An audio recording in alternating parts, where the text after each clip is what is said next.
What's going on, Colts Nation? I appreciate you joining me for another video where today we're going to take a little time away from free agency and the draft. This one going to talk about one of the guys that we actually have on our team, and this one going to be about our quarterback and kind of exactly what I thought was going to happen.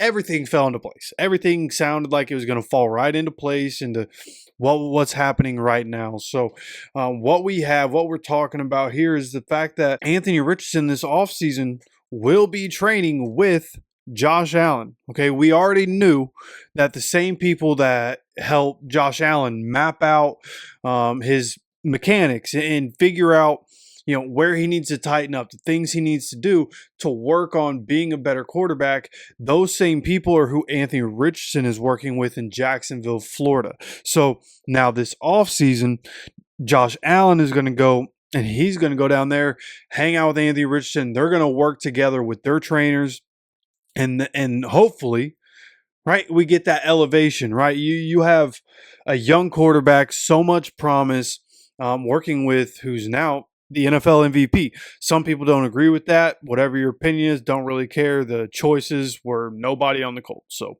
who really cares at the end of the day? But at the end of the day, this has got Josh Allen could have been MVP a couple times if we weren't in a league with Patrick Mahomes and Lamar Jackson. And of course, these two, there have been comparisons since before Anthony Richardson even got to the NFL, right? The comparisons of play style, the comparisons of, hey, this is a guy that has so much raw ability that just hasn't been unlocked and it hasn't been refined into a diamond the way it needs to be. And so we draft this guy in Chris Ballard, very transparent about, hey, we knew it was going to take a while. We knew, Colts fans, let's be real. We knew drafting this guy at 21 years old with his inexperience was going to be a problem. We knew it was. We hoped it wouldn't. We knew it was going to be a problem.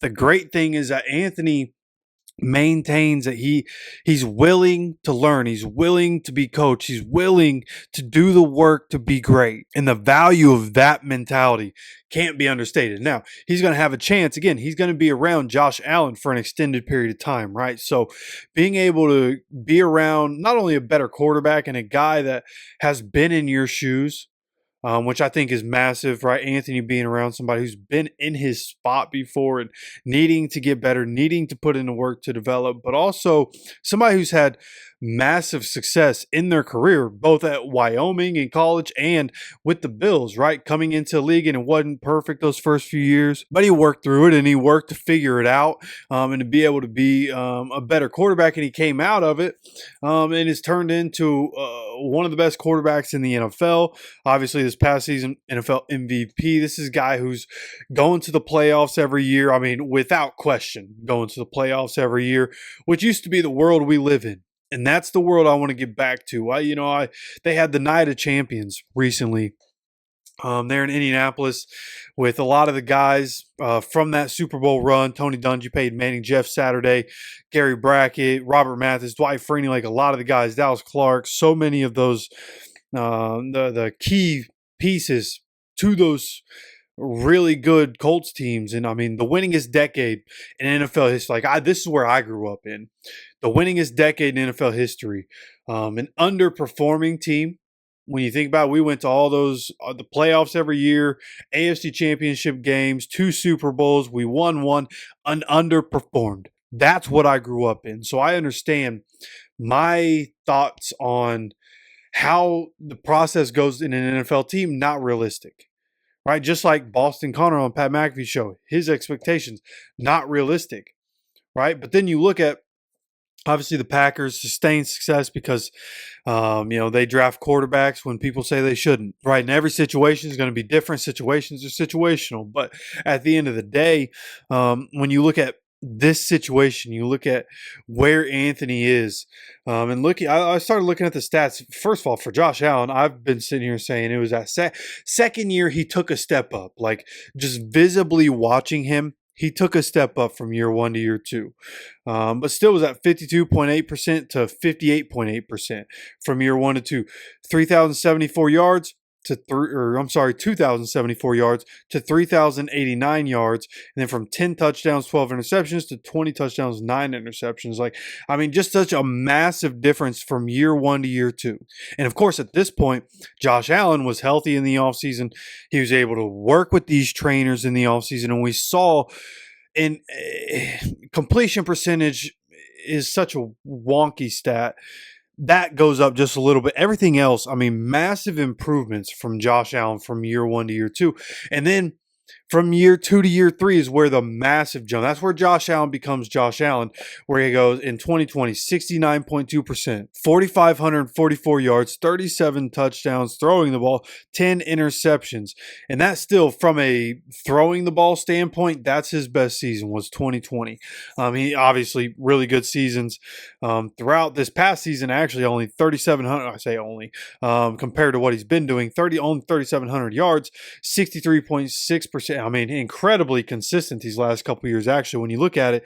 2021 and 2022, 63.3% completion, 4,400 yards, 4,200 yards, 35 and 15. I'm sorry, 36 touchdowns, 15 interceptions, 35 and 14 the next year. I mean, incredibly consistent.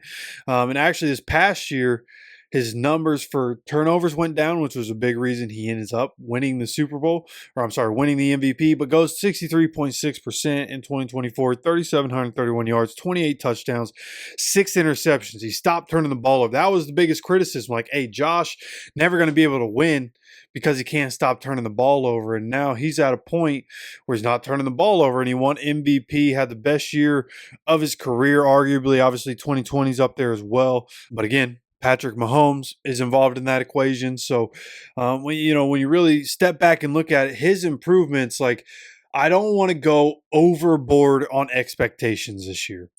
Okay, because Anthony Richardson has had one of the strangest starts to a quarterback career of all time. Bryce Young could be lumped in there. His has been difficult and his has been crazy with everything that he's had to go through. And a lot of young quarterbacks that get drafted high go through really tough times early on. It's just the way it is. You go to a bad football team, it's just the way it is. And for Anthony Richardson, right, goes from, he only plays in 4 games, doesn't finish a few of them, right? So he has 59.5% completion, which again, completion percentage, a wonky stat. And what he did this year was 47.4. Obviously, he has to hit the layups. Everybody says it. He has to hit the layups. He has to get better at hitting the layups. Scouts, media personalities, people in the building, he needs to get better at hitting the layups. He can make throws like he did in week 1 to Alec Pierce. He needs to hit the layups, and that'll help. But there are a lot of other things to work on to be a great quarterback. And again, being around Josh Allen, working with the people he's working with, as long as he has the mentality of, hey, I want to be great, it will happen for him. I have that faith. It's just, again, temper expectations this season, right? When you look at the 2025 season, I do expect him to be somewhere between 55 and 58%. I don't think he's going to come out and light the world on fire. But I think as we come into this year, we see him take steps in the right direction. We see the way the team builds. Obviously, Chris Ballard has to change what he's doing for us to have success. We have to be able to build this team in a way that's conducive to being successful. The way the NFL is nowadays, we have to be tougher. We're going to have to be able to run the ball. He's going to have to make throws. Anthony is, when it matters, and we're going to have to be able to stop people on defense. It's not all on Anthony, but I think taking steps in the right direction this year for everybody involved, coaching staff, front office, and quarterback. Everybody just take steps in the right direction. Let's straighten this thing out. Let's figure it out, and let's go be great. And I think we have the possibility of being able to do that as we continue to go forward. Anthony's so young, bro. He's so young. Like 2 days after I turn 32 years old, he's going to turn 23 years old. Okay, he is a very young man. And with that, there's a lot of growth that's going to happen physically and mentally with him. There's a lot of growth that can happen as a football player. So just stick with it, man. I know a lot of people, like, there's talk, oh, maybe the Colts trade Anthony Richardson. Like, we can have that conversation here, and I'll probably have a video about that at some point. But just know right now, like, that just seems like a terrible decision, depending on the situation, I guess. But who's going to get rid of a star quarter? Like, are we trading a potential future star for a star right now? That's not going to happen. Nobody's doing that. So, no, in my opinion, best thing is to keep him. Best thing is to hope and to do everything you can to make him great. He needs to put in the work, but do everything you can to make Anthony great. And again, I have expectations. I have high expectations, but they're limited, right? I'm not gonna sit here and be like, oh, we can't be a great team this year. Like, as a football fan, as a Colts fan, as somebody who's doing content, I need us to be great, man. I need us to be great. I do, man. I need us to look like an actual NFL football team again, a professional football team. I love professional football. I need the team I root for to look like they belong. And that's my expectation for this year. Do I think we're going to win a Super Bowl in 2025? No. We'll see how Ballard constructs the roster, and can Anthony come in and light the world on fire again? I don't think so, but expectations are just get better. Just continue to get better. Whether it's you guys, whether it's me, whether it's the team, whatever it is, we're just working day in, day out to be better. I appreciate you guys for stopping by. I love you guys. Make sure you subscribe with notifications on so you get notified anytime we drop any more content. Going to have plenty of content throughout this off season. So want to know what you guys are thinking on that. Again, appreciate you stopping by for another video. As always, take care of yourself, take care of each other, and go Colts.